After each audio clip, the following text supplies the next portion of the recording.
ഈശോയിൽ ഏറ്റവും പ്രിയപ്പെട്ടവരെ, 17ാമത്തെ നിയോഗ പ്രാർത്ഥനയുടെ ഈ അനുഗ്രഹീത സമയത്തിലേക്ക്, ദിവസത്തിലേക്ക് എല്ലാവരെയും വളരെ വളരെ സന്തോഷത്തോടും പ്രതീക്ഷയോടും പ്രാർത്ഥനയോടും കൂടെ സ്വീകരിക്കുന്നു. നിങ്ങൾക്ക് വേണ്ടി പ്രാർത്ഥിക്കുന്നു. ദൈവാനുഗ്രഹത്തിൽ നിങ്ങളെല്ലാവരും സന്തോഷമായും സമാധാനമായും ആയിരിക്കുക. പ്രതീക്ഷയോടെ വചനം കേൾക്കുക. ദൈവത്തിൻ്റെ കൃപയും സമാധാനവും നിങ്ങളോടുകൂടെ ഉണ്ടായിരിക്കട്ടെ. ഇന്ന് കേൾക്കുന്ന ഈ വചനം നിങ്ങളെല്ലാ വിദ്യാർത്ഥിനികളെയും യുവതിയുവാക്കളെയും പ്രത്യേകമായി കേൾപ്പിക്കണം, സെൻഡ് ചെയ്ത് കൊടുക്കണം. ഇന്ന് അവർക്ക് വേണ്ടി പ്രത്യേകം ഒന്ന് പ്രാർത്ഥിക്കുക. മാതാപിതാക്കളുടെ ഒരു സ്വപ്നമാണ് അവരുടെ മക്കൾ അല്ലെങ്കിൽ അവരുടെ യുവതിയുവാക്കൾ. അവർക്ക് നല്ല ജീവിതം ഉണ്ടാകണം, ഭാവി ഉണ്ടാകണം, പഠിക്കണം, അവർ നല്ല ജീവിതത്തിലേക്ക് കയറണം. അതൊരു സ്വപ്നമാണ്. എല്ലാ യുവതിയുവാക്കളും വിദ്യാർത്ഥിനികളും നിങ്ങളുടെ കുടുംബത്തിലുള്ളവരും പ്രിയപ്പെട്ടവരായിട്ടുള്ള സ്വന്തക്കാർ, ബന്ധുക്കൾ, വിവിധ രാജ്യങ്ങളിലുള്ളവർ എല്ലാവർക്കും ഇത് അയച്ചു കൊടുത്ത് ഒന്ന് കേൾക്കാൻ, ഈ വചനം ഒന്ന് ശ്രദ്ധിക്കാൻ പറയണം. നമുക്കതിന് മുമ്പായി ഈ 17ാമത്തെ ദിവസം ഇന്ന് വചനം കേൾക്കുന്ന എല്ലാവരെയും സ്നേഹത്തോടെ നിർത്തി നിങ്ങൾക്ക് വേണ്ടി, നിങ്ങളുടെ കുടുംബത്തിന് വേണ്ടി, നിങ്ങളുടെ നിയോഗത്തിന് വേണ്ടി ഞങ്ങളൊന്ന് പ്രാർത്ഥിക്കുകയാണ്. നിങ്ങൾക്ക് വേണ്ടി ഞങ്ങളൊന്ന് പ്രാർത്ഥിക്കുകയാണ്. നിങ്ങളുടെ കുടുംബത്തിന് വേണ്ടി ഒന്ന് പ്രാർത്ഥിക്കുകയാണ്. കർത്താവേ, ഈ വചനം കേൾക്കുവാൻ ഒന്നിച്ചുകൂടിയിരിക്കുന്ന ഇവരെ, ഈ കുടുംബത്തെ, ഈ പ്രിയപ്പെട്ട മാതാപിതാക്കളെ, ഈ യുവാക്കളെ, ഈ കുഞ്ഞുങ്ങളെ, ഈ രോഗാവസ്ഥയിലായിരിക്കുന്ന ഇവരെ, ജോലിയില്ലാതെ വിഷമിക്കുന്നവരെ, സന്തോഷമില്ലാതെ സമാധാനമില്ലാതെ ആകെ അസ്വസ്ഥമായിരിക്കുന്നവരുടെ മനസ്സിനെല്ലാം സമർപ്പിച്ച് ദൈവത്തിൻ്റെ ബലമുള്ള കരങ്ങളിലേക്ക് ഞങ്ങൾ കൊടുക്കുന്നു. കർത്താവെ, ആയിരങ്ങൾ പതിനായിരങ്ങൾ ഒരുമിച്ച് കൂടി പ്രാർത്ഥിക്കുന്ന ഈ സമയത്ത് എല്ലാവർക്കും വേണ്ടി പ്രാർത്ഥിച്ച് അവരുടെ കുടുംബങ്ങളെ ഏൽപ്പിച്ച് കുടുംബങ്ങളെ വിശുദ്ധീകരിക്കണമേ. ഞങ്ങൾ നന്ദി പറഞ്ഞ് പ്രാർത്ഥിക്കും. ഞങ്ങളെ ഒരുമിച്ച് കൂട്ടിയതിന്, ഈ വചന ശുശ്രൂഷയിൽ പങ്കാളിയാക്കിയതിന്, ഇങ്ങനെ ഒരു സൗകര്യവും സാഹചര്യവും പരിശുദ്ധാത്മാവെ ഒരുക്കി തന്നതിന് ഞങ്ങൾ നന്ദി പറയുന്നു. ഈ 17 ദിവസങ്ങളിലും പ്രാർത്ഥനയിലായിരുന്ന എല്ലാവരെയും കർത്താവെ ഞങ്ങൾ ഓർത്ത് പ്രാർത്ഥിക്കും. ഒരു പ്രാവശ്യമെങ്കിലും ഈ ശുശ്രൂഷ കണ്ടുപോയി യാദൃശ്ചികമായി കണ്ടതായിരിക്കാം, കേട്ടതായിരിക്കാം, അവരെ കൂടി ഞങ്ങൾ ചേർത്ത് നിർത്തുന്നു. ഒരാളെയും മാറ്റി നിർത്താതെ എല്ലാവരെയും യേശുവിൻ്റെ സ്നേഹത്തിൽ നിന്ന് നിലനിർത്തിക്കൊണ്ട് നിങ്ങൾക്ക് വേണ്ടി പ്രാർത്ഥിക്കുന്നു. ദൈവകരങ്ങളിൽ നിങ്ങളെ സമർപ്പിച്ച് പ്രാർത്ഥിക്കുന്നു. ദീർഘായുസ്സും ആരോഗ്യവും ദൈവം നൽകി അനുഗ്രഹിക്കട്ടെ എന്ന് പ്രാർത്ഥിക്കുന്നു. നിങ്ങളുടെ നിയോഗങ്ങൾക്ക് വേണ്ടി പ്രാർത്ഥിക്കുന്നു. ആലയത്തിൽ വന്ന് എഴുതി സമർപ്പിച്ച നിയോഗങ്ങൾക്ക് വേണ്ടി പ്രാർത്ഥിക്കുന്നു. നിയോഗത്തോടെ മുട്ടുകുത്തി പ്രാർത്ഥിക്കുന്നവരെ സമർപ്പിച്ചേൽപ്പിക്കുന്നു. കണ്ണുനീരോടെ പ്രാർത്ഥിക്കുന്നവരെ ഓർക്കുന്നു. Hallelujah, hallelujah, hallelujah, hallelujah, hallelujah, hallelujah, hallelujah, hallelujah. പ്രിയപ്പെട്ടവരെ, നമ്മൾ സമർപ്പിക്കാൻ ഒരുക്കി വെച്ച നിയോഗത്തെ 1, 2, 3 നിയോഗത്തെ സമർപ്പിച്ച് ഒരു പ്രാവശ്യം നിയോഗ പ്രാർത്ഥന ചൊല്ലുകയാണ്. എൻ്റെ കൂടെ എല്ലാവരും ഒന്ന് പ്രാർത്ഥിച്ചേ. യേശുവേ, എൻ്റെ നിയോഗങ്ങളെ സ്വീകരിച്ച് എനിക്കിത് സാധിച്ചു തരണമേ. ഒരൽപ്പം കൂടെ വിശ്വാസത്തോടെ ആഗ്രഹത്തോടെ ഒന്ന് പ്രാർത്ഥിക്കാമോ? യേശുവേ, എൻ്റെ നിയോഗങ്ങളെ സ്വീകരിച്ച് എനിക്കിത് സാധിച്ചു തരണമേ. ആമേൻ, ആമേൻ. സന്തോഷത്തോടെ നമുക്ക് ദൈവവചനം കേൾക്കുവാൻ ഒരുങ്ങാം. ദൈവവചനത്തിലേക്ക് നമുക്ക് ശ്രദ്ധിക്കാം. പ്രിയപ്പെട്ടവരെ, നമ്മൾ ദൈവവചനം കേൾക്കുന്നത് ഏത് ബന്ധത്തിലിരുന്നുകൊണ്ടാണെന്നറിയാമോ? ദൈവത്തെ നമ്മൾ കാണുന്നത് പിതാവായിട്ടാണ്, ഒരപ്പനായിട്ടാണ്. നമ്മളോ മക്കളായിട്ടാണ്. അപ്പോൾ നമ്മളും ഞാനും നിങ്ങളും ആയിരിക്കുന്നത്, അല്ലെങ്കിൽ ദൈവസന്നിധിയിൽ നിൽക്കുന്നത് ഒരപ്പനും മക്കളും തമ്മിലുള്ള ബന്ധത്തെ, ആ ഒരു ബന്ധം പോലെ, ആ ഒരു സ്നേഹത്തിൽ നിന്നുകൊണ്ടാണ് നമ്മൾ കേൾക്കുന്നത്. അപ്പോൾ എന്നെ കേൾക്കുന്ന എല്ലാവരും ഓർക്കുക, ഒരു വീട്ടിലെ ഒരപ്പൻ ഒത്തിരി സങ്കടത്തോടെ ഇരിക്കുന്ന ഒരു സമയം ഞാൻ കണ്ടു.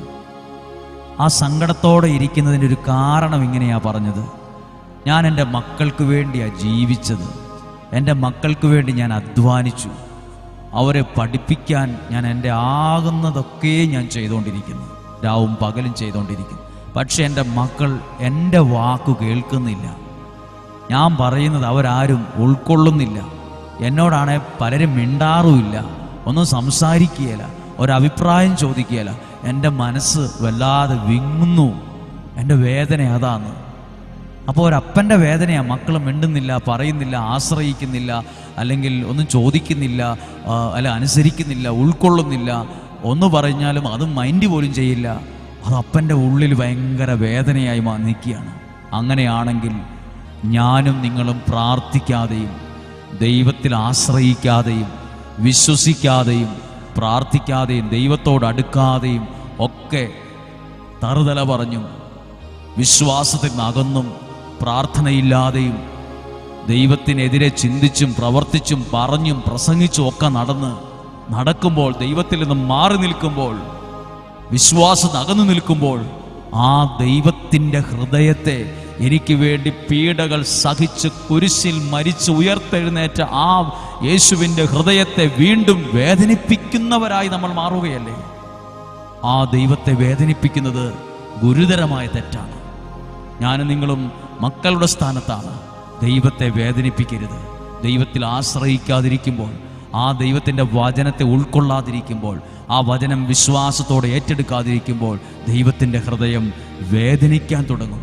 നമ്മൾ ആ വചനത്തെ സ്നേഹിക്കാനും ആരാധിക്കാനും ദൈവത്തോട് ആശ്രയിക്കാനും ദൈവത്തിൻ്റെ കരം പിടിക്കാനും ദൈവത്തോട് അടുക്കാനും തുടങ്ങുമ്പോൾ ആ ഹൃദയം സന്തോഷിക്കും.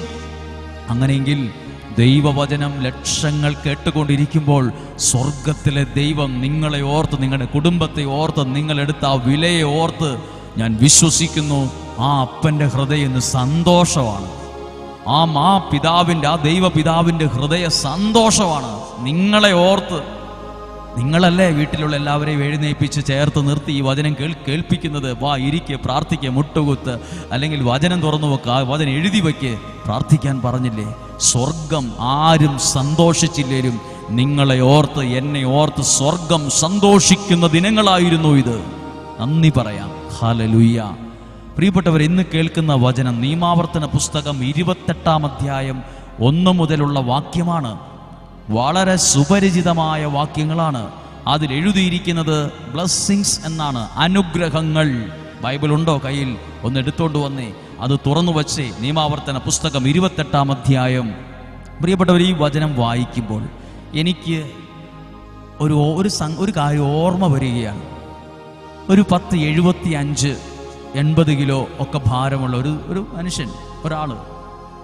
ആ വ്യക്തി കട്ടിലിൻ്റെ അടിയിൽ ലൈറ്റ് അടിച്ച് നോക്കുകയാണ്. എന്നിട്ട് ചൂലുകൊണ്ട് അടിക്കുകയാണ് അവിടെ എല്ലാം. എന്നറിയാമോ? പ്രഷറിൻ്റെ ഗുളിക കാണാതെ പോയിന്ന്. BP-യുടെ ഗുളിക എടുത്തു, അത് താഴെ പോയി, അതെങ്ങോട്ടോ ഉരുണ്ടുപോയി. അപ്പോൾ ഇങ്ങനെ ലൈറ്റ് അടിച്ച് നോക്കുക അത് കണ്ടുപിടിക്കാൻ വേണ്ടി. അപ്പോൾ ഞാൻ ചിന്തിച്ചു, എന്തേരം വലുപ്പമുണ്ടെന്ന് ചോദിച്ചു. ഇച്ചിരി ഉള്ളെന്ന് പറഞ്ഞു.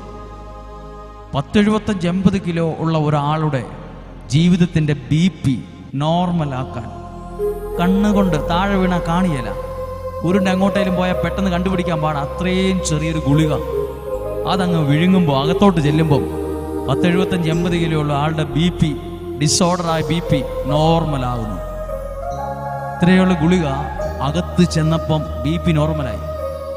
ഇതുപോലെ ഇന്ന് നിങ്ങൾ കേൾക്കുന്ന ഈ ദൈവവചനം അകത്തോട്ട് വിശ്വാസത്തിൽ അകത്തു വരുമ്പോൾ അത് നിങ്ങളുടെ ജീവിതത്തെ കുറെ കൂടി അനുഗ്രഹത്തിലാക്കും, കുറെ കൂടി നന്മയിലെത്തിക്കും.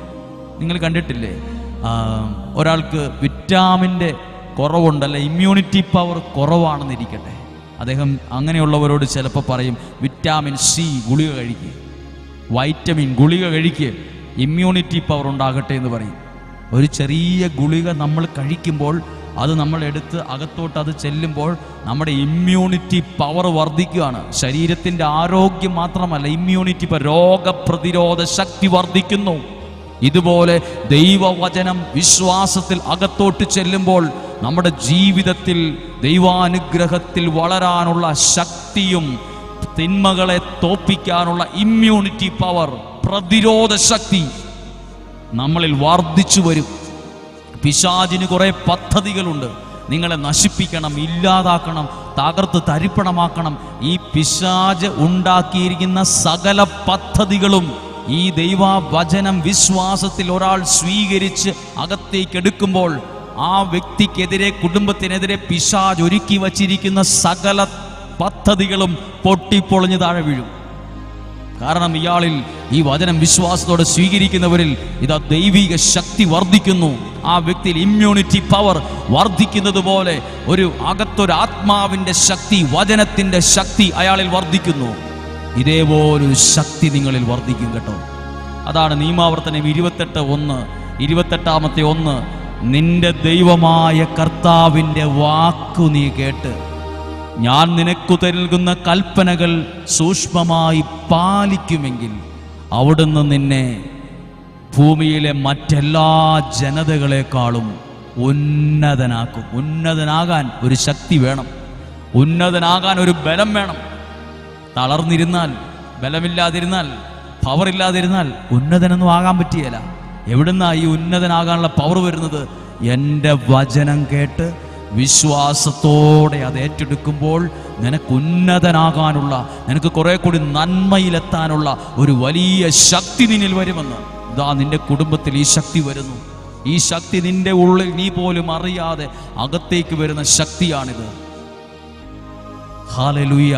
അടുത്ത വാക്യമാണ് 7-ാമത്തെ വാക്യം. ഈ ദൈവവചനം വിശ്വാസത്തോടെ സ്വീകരിക്കുമ്പോൾ ഒരു ആരോഗ്യ പ്രശ്നമുള്ള ഒരാൾക്ക് വൈറ്റമിൻ സി ഗുളിക കഴിക്കുന്നു പറയുമ്പോൾ ഇമ്മ്യൂണിറ്റി പവർ വർദ്ധിച്ചു വരും. അപ്പൊ രോഗപ്രതിരോധ ശക്തി അയാളിൽ കൂടി വരും. ഇതുപോലെ ദൈവവചനം വിശ്വാസത്തോടെ ഒരാൾ ഏറ്റെടുത്ത് ആത്മാവിൽ സ്വീകരിക്കുമ്പോൾ അയാളിൽ ദൈവിക ശക്തിയുടെ വർധനവുണ്ടാകും. പിശാചിന്റെ ഒരു പ്രവർത്തനവും നടക്കത്തില്ല. അതാ എഴുതിയിരിക്കുന്ന 7-ാമത്തെ വാക്യം. നിനക്കെതിരെ വരുന്ന ശത്രുക്കളെ നിന്റെ മുമ്പിൽ വച്ച് കർത്താവ് തോൽപ്പിക്കും. നിനക്കെതിരായി അവർ ഒരു വഴിയിലൂടെ വരും, 7 വഴിയിലൂടെ പലായനം ചെയ്യും. ഒരു വഴിയിലൂടെ അവരെ നിന്നെ തോൽപ്പിക്കാൻ വരും. അവർ നിന്റെ അടുത്ത് വരുമ്പോൾ നീ വിശ്വാസത്തിൽ സ്വീകരിച്ച വചനത്തിന്റെ ശക്തി കാണുമ്പോൾ അവർ 7 വഴിക്ക് പലായനം ചെയ്യും, ഓടിപ്പോകുന്നാ പറഞ്ഞത്. അപ്പോൾ എന്താ ഒരു വഴിയിലൂടെ വരുന്ന ശത്രു നിന്നെ തോൽപ്പിക്കാതിരുന്നത്? 4 വഴിക്ക് ചെതറിപ്പോകാൻ കാരണം, പിശാചിന്റെ പദ്ധതികൾ 4 വഴിക്ക് ചെതറിപ്പോകാൻ കാരണം നിന്നിൽ വർദ്ധിച്ചിരിക്കുന്ന ഇമ്മ്യൂണിറ്റി പവർ.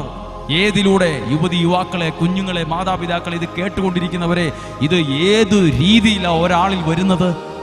എൻ്റെ വാക്കുകേട്ട് എൻ്റെ ആ വചനത്തിൽ വിശ്വസിക്കുമ്പോൾ നിങ്ങൾ പോലും അറിയാതെ നിങ്ങളിൽ വർദ്ധിച്ചു വരുന്ന ഒരു പവറുണ്ട്, ഒരു ശക്തിയുണ്ട്. അതാണ്, ആ ശക്തിയാണ് നിന്നെ ഉന്നതനാക്കുന്നത്.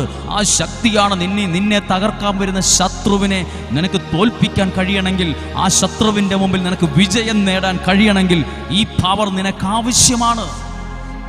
ഈ പവർ നിനക്ക് ആവശ്യമാണ്.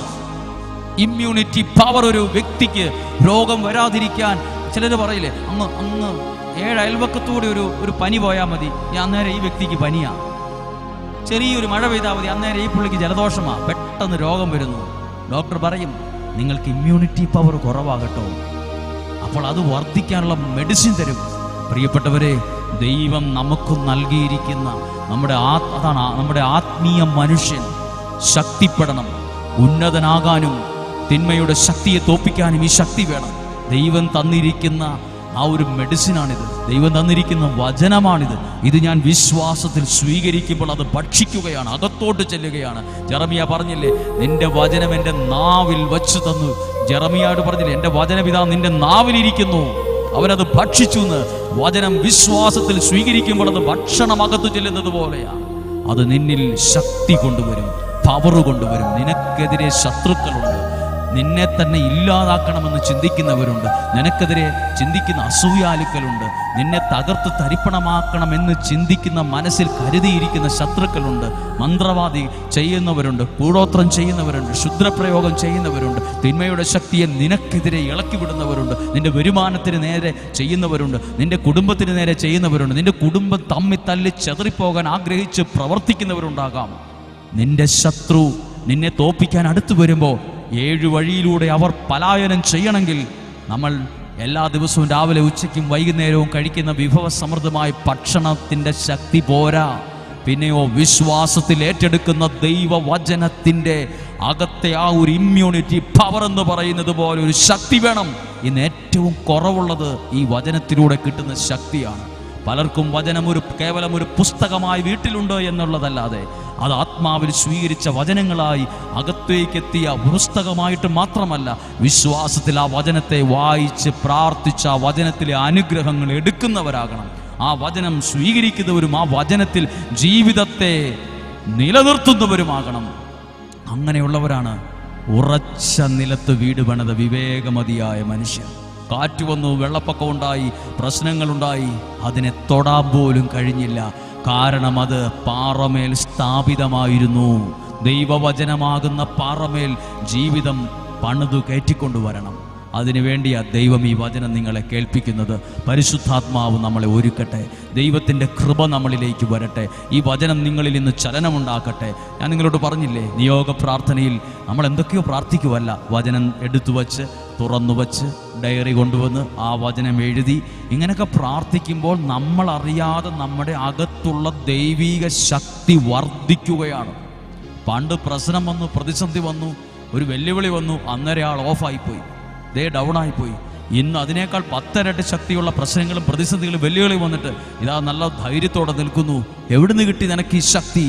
ദൈവവചനം വിശ്വാസത്തിലൂടെ അതങ്ങ് സ്വീകരിച്ചപ്പോൾ ഒരു വൈറ്റമിൻ സി എന്ന ഗുളിക അകത്ത് ചെന്നപ്പോൾ ഇമ്മ്യൂണിറ്റി പവർ വർദ്ധിച്ചതുപോലെ, അല്ലെങ്കിൽ അതേപോലെ തന്നെ ദൈവവചനം വിശ്വാസത്തോടെ സ്വീകരിക്കുമ്പോൾ അയാളിലുള്ള ദൈവികമായ ശക്തി വർദ്ധിക്കും. ആ കുടുംബത്തിൽ ദൈവശക്തി വർദ്ധിക്കും. ആ കുടുംബത്തിനെതിരെ ഒരു തിന്മയ്ക്കും പിടിച്ചു നിൽക്കാൻ പറ്റില്ല. ഒരു വഴിയിലൂടെ വരും, 7 വഴിയിലൂടെ പലായനം ചെയ്യും. നമുക്ക് പ്രാർത്ഥിക്കാം. നമുക്ക് ഈ ദൈവവചനം വായിക്കണം, പ്രാർത്ഥിക്കണം, അത് വിശ്വാസത്തിൽ ഏറ്റെടുക്കണം. ഇന്ന് കേട്ട ഈ 2 വചനങ്ങളൊന്ന് എഴുതി വെക്കണം. നിയമാവർത്തനം 28:1-2 വചനങ്ങളും 7-ാമത്തെ വാക്യവും പ്രിയപ്പെട്ടവരെ, നമുക്ക് പ്രാർത്ഥിക്കാം. എല്ലാ യുവതിയുവാക്കളെയും മക്കളെയും പഠിച്ചുകൊണ്ടിരിക്കുന്നവരെയും വിവിധ പരീക്ഷകൾക്ക് ഒരുങ്ങുന്നവരും നിങ്ങളെ ഉന്നതനാക്കാനുള്ള ദൈവത്തിനൊരു പദ്ധതിയുണ്ട്. ഇങ്ങനെ ചതഞ്ഞ കിടക്കണമെന്നല്ല ദൈവത്തിൻ്റെ ആഗ്രഹം, നിന്നെ ഉന്നതനാക്കണമെന്നുള്ളതാ ദൈവത്തിൻ്റെ ആഗ്രഹം. നിനക്കെതിരെ വരുന്ന ശത്രുവിനെ ദൈവം അതിനെ ഓടിച്ചോളും. നിനക്കെതിരെ വരുന്ന ശത്രുവിനെ 7 വഴിയിലൂടെ പലായനം ചെയ്യിക്കാൻ നിനക്ക് ശക്തിയില്ലെങ്കിലും ഞാനും നീയും ആശ്രയിക്കുന്ന ദൈവത്തിന് ശക്തിയുണ്ട്. നമുക്ക് പ്രാർത്ഥിക്കാം. ആ നിയോഗം എഴുതിയ കടലാസ് ആ 28-ാം അധ്യായത്തിൽ വെച്ച് അനുഗ്രഹങ്ങൾ എന്നെഴുതിയ ആ പേജിൽ വയ്ക്കുക. നിങ്ങൾ എഴുതിയ പ്രാർത്ഥനകൾക്ക് ഈ അനുഗ്രഹങ്ങളെല്ലാം ലഭിക്കട്ടെ. നിങ്ങളുടെ ജീവിതത്തിന് ഈ ഒരു അനുഗ്രഹം ലഭിക്കട്ടെ. നിങ്ങളുടെ കുടുംബത്തിലേക്ക് ഈ അനുഗ്രഹം വരട്ടെ. നിങ്ങളുടെ വ്യക്തി ജീവിതങ്ങളിൽ ഈ അനുഗ്രഹം ഉണ്ടാകട്ടെ. നിങ്ങളുടെ ആത്മീയ ജീവിതത്തിൽ ഈ അനുഗ്രഹം ഉണ്ടാകട്ടെ. നിങ്ങളുടെ ഭൗതിക മേഖലയിൽ ഈ അനുഗ്രഹം ഉണ്ടാകട്ടെ. നിങ്ങളുടെ കുടുംബ ജീവിതത്തിൽ ഈ നന്മയുണ്ടാകട്ടെ. നിങ്ങളുടെ കുഞ്ഞുങ്ങളിൽ ഈ നന്മയുണ്ടാകട്ടെ. നിങ്ങളുടെ മാതാപിതാക്കളിൽ ഈ നന്മയുണ്ടാകട്ടെ. അനുഗ്രഹത്തിൻ്റെ അടയാളങ്ങൾ ഉണ്ടാകട്ടെ. അഭിഷേകത്തിൻ്റെ തലങ്ങൾ ഉയർന്നു വരട്ടെ. ദൈവകൃപയുടെ അഭിഷേകം പകരപ്പെടട്ടെ. എല്ലാ തിന്മയുടെ ആധിപത്യങ്ങളും ഛിന്ന ഭിന്നമായി പോകാനിട വരട്ടെ. പരിശുദ്ധാത്മാവ് നിങ്ങളെ ഒരുക്കട്ടെ. നിങ്ങൾ ദൈവത്തിൻ്റെ കരങ്ങളിലായിരിക്കുന്നു. നിങ്ങൾ ദൈവത്തിൻ്റെ കരങ്ങളിലാണ്. കർത്താവേ, ഈ പ്രിയപ്പെട്ടവർ സമർപ്പിച്ച നിയോഗങ്ങൾ ഈ 28-ാം അധ്യായം നിയമാവർത്തനം 28-ാം അധ്യായത്തോട് ചേർത്ത് വെച്ച് ഇതാ ഞങ്ങൾ സ്തുതിച്ച് പ്രാർത്ഥിക്കുന്നു. ഹല്ലേലൂയ. കർത്താവേ, കുടുംബത്തെ അനുഗ്രഹിക്കുന്നതിന്, വ്യക്തികളെ അനുഗ്രഹിക്കുന്നതിന്, യുവതീവാക്കളെ അനുഗ്രഹിക്കുന്നതിന്, പഠിച്ചുകൊണ്ടിരിക്കുന്ന കുഞ്ഞുങ്ങളെ അനുഗ്രഹിക്കുന്നതിന്, 10ാം ക്ലാസ്സും +2 പരീക്ഷയ്ക്ക് ഒരുങ്ങുന്നവരെ, അല്ലെങ്കിൽ ആ ഒരു നിലകളിൽ പഠിച്ചുകൊണ്ടിരിക്കുന്നവരെ അനുഗ്രഹിക്കണമേ എന്ന് പ്രാർത്ഥിക്കുന്നു. വിവിധ പരീക്ഷകൾക്ക് ഒരുങ്ങുന്നവരെ അനുഗ്രഹിക്കണമെന്ന് പ്രാർത്ഥിക്കുന്നു. IELTS OET എക്സാം അതുപോലൊക്കെ എഴുതി പ്രാർത്ഥിച്ചൊരുങ്ങുന്നവരുണ്ട്. അവരെ അനുഗ്രഹിച്ചു വിജയത്തിലേക്ക് കൊണ്ടുവരണേ, ഉന്നതരാക്കണമേ എന്ന് പ്രാർത്ഥിക്കുന്നു. കർത്താവെ, അവർ സമർപ്പിച്ചിരിക്കുന്ന നിയോഗങ്ങൾക്ക് വേണ്ടി നിയോഗ പ്രാർത്ഥന ചൊല്ലി എൻ്റെ കൂടെ പ്രാർത്ഥിക്കാമോ? 3 പ്രാവശ്യം. യേശുവേ, എൻ്റെ നിയോഗങ്ങളെ സ്വീകരിച്ച് ഞങ്ങൾക്കത് സാധിച്ചു തരണമേ. എല്ലാവരും ഒന്ന് മനസ്സിരുത്തി പ്രാർത്ഥിച്ച്, യേശുവേ, എൻ്റെ നിയോഗങ്ങളെ സ്വീകരിച്ച് ഞങ്ങൾക്കത് സാധിച്ചു തരണമേ. യേശുവേ, ഞങ്ങളുടെ നിയോഗങ്ങളെ സ്വീകരിച്ച് ഞങ്ങൾക്കത് സാധിച്ചു തരണമേ. ഞാൻ വിശ്വസിക്കുന്നു അത് സാധിച്ചു തരുമെന്ന്. ഞാൻ വിശ്വസിക്കുന്നു അത് സാധിച്ചു തരുമെന്ന്. ആമേൻ. പ്രിയപ്പെട്ടവരെ, അടുത്ത നാളത്തെ ദിവസവും 5:30 സമയത്ത് നമ്മൾ ഒരുമിച്ച് കൂടണം, ഒരുമിച്ച് പ്രാർത്ഥിക്കണം. ഒരുമിച്ച് 1000കണക്കിന് ആളുകളുടെ ഒപ്പം ഇരുന്ന് പ്രാർത്ഥിക്കുന്നത് ഒരനുഗ്രഹമല്ലേ? നാളെയും ആ ഒരു അനുഗ്രഹം നിങ്ങൾക്ക് ലഭിക്കട്ടെ. ഈശോയുടെ ആശീർവാദം നമുക്ക് സ്വീകരിക്കാം. നമ്മുടെ കർത്താവ് ഈശോ മിശിഹായുടെ കൃപയും പിതാവായ ദൈവത്തിൻ്റെ സ്നേഹവും പരിശുദ്ധാത്മാവിൻ്റെ സഹവാസവും സംരക്ഷണവും എല്ലാം നിങ്ങളോടുകൂടെ, നിങ്ങളുടെ കുടുംബത്തിൽ അത് വലിയൊരു അനുഗ്രഹമായി വരട്ടെ. നിങ്ങളുടെ കുടുംബത്തിൽ സന്തോഷം ഉണ്ടാകട്ടെ, സമാധാനമുണ്ടാകട്ടെ, ദാരിദ്ര്യം മാറിപ്പോകട്ടെ. ആവശ്യമില്ലാത്ത വഴക്കുകളും ബഹളങ്ങളും മാറട്ടെ. കൂട്ടായ്മയും സ്നേഹവും വർദ്ധിക്കട്ടെ. പരസ്പരം പ്രാർത്ഥിക്കുന്നതിൽ മുന്നിൽ നിൽക്കട്ടെ. പരസ്പരം അംഗീകരിക്കുന്നവരിൽ മുന്നിലാകട്ടെ. നിങ്ങൾ പരസ്പരം സപ്പോർട്ട് ചെയ്യുന്നവരാകട്ടെ. പരസ്പരം എൻകറേജ് ചെയ്യുന്നവരാകട്ടെ. പരസ്പരം പ്രോത്സാഹിപ്പിക്കുന്നവരാകട്ടെ. ദീർഘായുസ്സും നല്ല ആരോഗ്യവും ദൈവം നിങ്ങൾക്ക് നൽകട്ടെ. രോഗങ്ങളിൽ നിന്നും അപകടത്തിൽ നിന്നും ദുർമരണത്തിൽ നിന്നും ഇവരെ സംരക്ഷിക്കണമെന്ന് പ്രാർത്ഥിക്കുന്നു. പഠിച്ചുകൊണ്ടിരിക്കുന്ന കുഞ്ഞുങ്ങൾ, 10ാം ക്ലാസ്സും +2 പഠിച്ചുകൊണ്ടിരിക്കുന്നവർ, മറ്റു തലങ്ങളിൽ ഉയർന്ന തലങ്ങളിൽ പഠിച്ചുകൊണ്ടിരിക്കുന്ന എല്ലാ മേഖലകളിലും പഠനത്തിലായിരിക്കുന്നവരെ അനുഗ്രഹിക്കണമേ. ശുശ്രൂഷയിൽ ആയിരിക്കുന്നവരെ അനുഗ്രഹിക്കണമേ. വിവിധ പരീക്ഷകൾക്കൊരുങ്ങുന്നവർക്ക് വിജയം കൊടുക്കണമേ. എല്ലാ മേഖലകളിലും നിയോഗങ്ങളും വിടുതലും അനുഗ്രഹം ഉണ്ടാകണമേ. ഇപ്പോഴും എപ്പോഴും എന്നേക്കും. ആമേൻ. പരസ്പരം പ്രാർത്ഥിക്കാം. ദൈവം നമ്മെ അനുഗ്രഹിക്കട്ടെ.